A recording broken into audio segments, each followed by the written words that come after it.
15 years together, and she ended it with one joke in front of all our friends.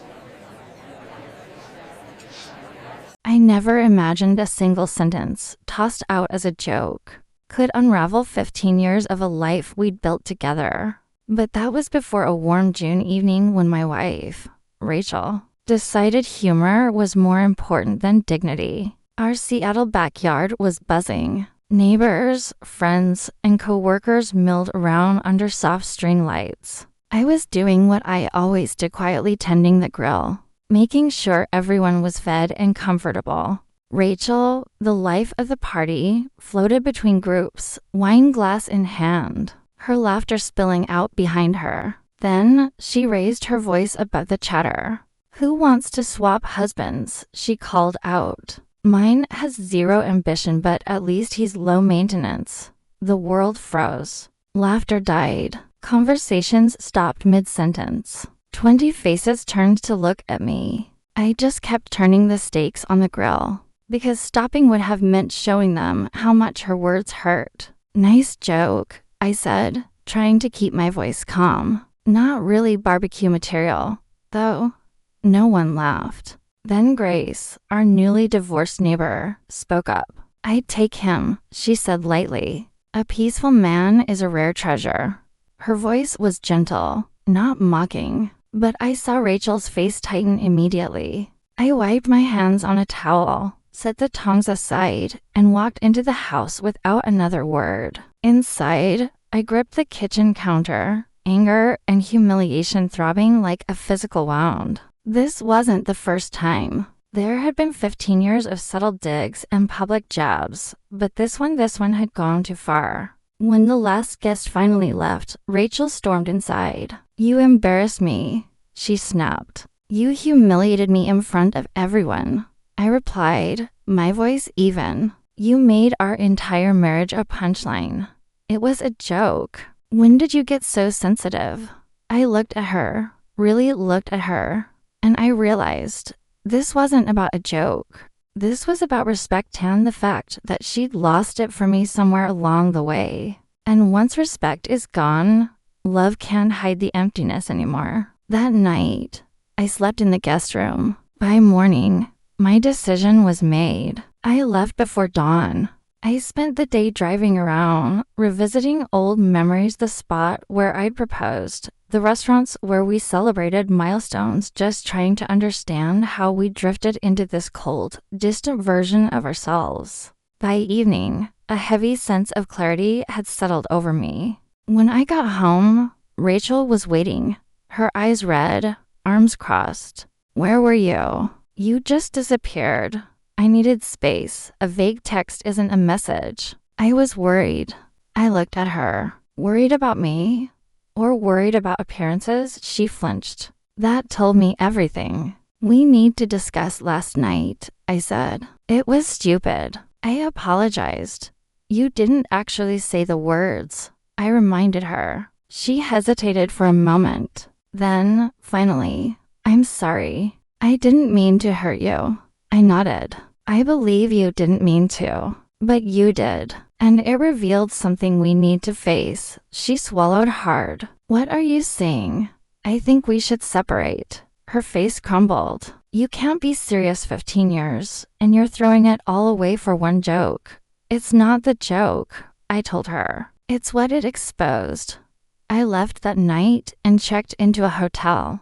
The next morning, I requested personal leave from work. As I was walking down the hallway, I ran into someone unexpected. Grace, our neighbor.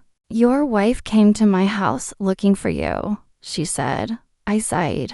"How did you know I was here?" "Lucky guess," she said with a small smile. "And because I know what it's like to chase someone who is slipping away." She came into my office for a moment. "What she said at the barbecue wasn't right," she added gently. "And you don't deserve to be anyone's target even as a joke." Something in her voice felt so comforting. It wasn't romantic, just understanding. She had lived through her own version of this pain. The next day, Rachel's texts started flooding my phone. Then came accusations, then denial, then tears. And finally, Pure anger.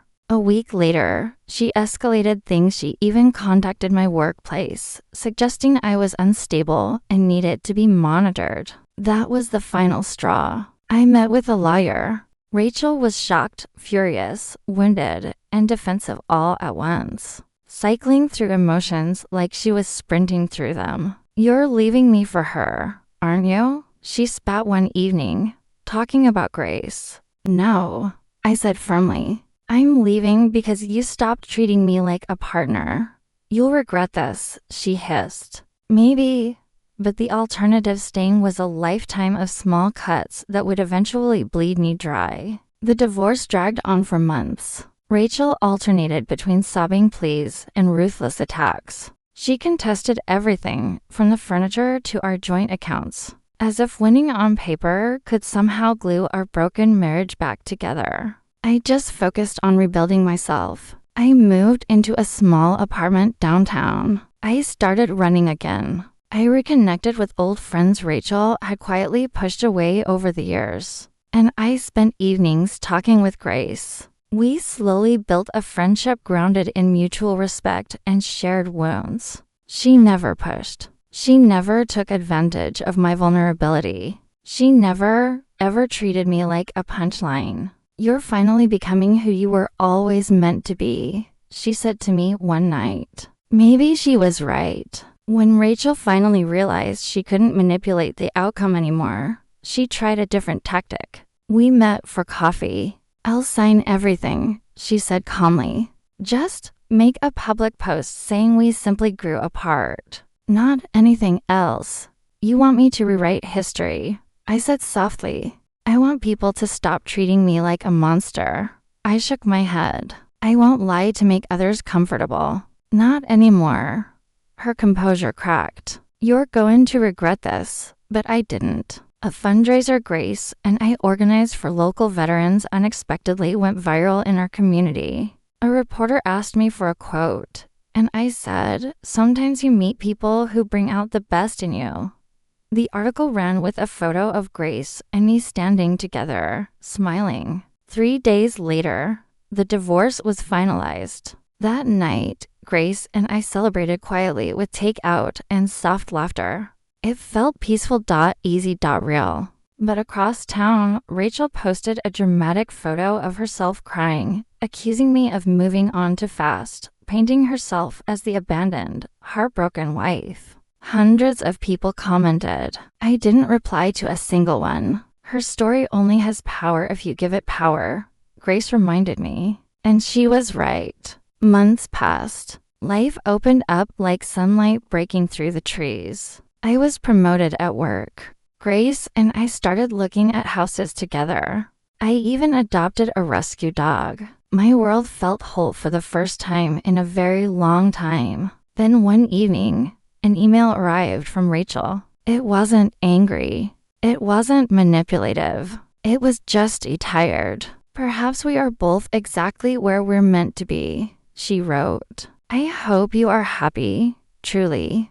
I didn't reply. Some stories don't need sequels. 1 year later, Grace and I hosted our own summer barbecue. It was a new beginning. Neighbors gathered. Laughter flowed easily. Music drifted through the yard. Inside, the TV was playing a small local news segment about my promotion at work. Grace slipped her hand around my waist. Thinking deep thoughts again, she whispered. I smiled, just grateful for everything that changed.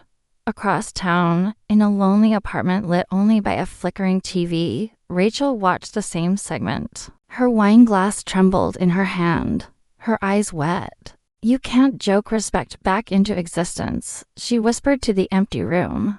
And she was right. Thanks for watching. If this story resonated with you, let us know in the comments. And don't forget to subscribe for more content like this.